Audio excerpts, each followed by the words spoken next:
جو شخص آخرت کی کھیتی کا طالب ہو اس کے لیے ہم اس کی کھیتی میں اضافہ کریں گے، اور جو دنیا کی کھیتی کا طلبگار ہو اس کو ہم اسی میں سے کچھ دیں گے، اور اس کا آخرت میں کچھ حصہ نہ ہوگا۔ کیا ان کے ایسے شریک ہیں جنہوں نے ان کے لیے ایسا دین مقرر کیا ہے جس کا اللہ نے حکم نہیں دیا؟ اور اگر فیصلے کے دن کا وعدہ نہ ہوتا تو ان میں فیصلہ کر دیا جاتا، اور جو ظالم ہیں ان کے لیے درد دینے والا عذاب ہے۔ تم دیکھو گے کہ ظالم اپنے اعمال کے وبال سے ڈر رہے ہوں گے اور وہ ان پر پڑھ کر رہے گا، اور جو لوگ ایمان لائے اور نیک عمل کرتے رہے وہ بہشت کے باغوں میں ہوں گے، وہ جو کچھ چاہیں گے ان کے پروردگار کے پاس موجود ہوگا۔ یہی بڑا فضل ہے، یہی وہ انعام ہے جس کی اللہ اپنے ان بندوں کو جو ایمان لاتے اور عمل نیک کرتے ہیں بشارت دیتا ہے۔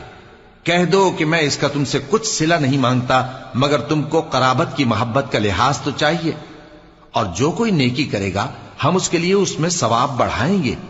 بے شک اللہ بخشنے والا ہے، قدردان ہے۔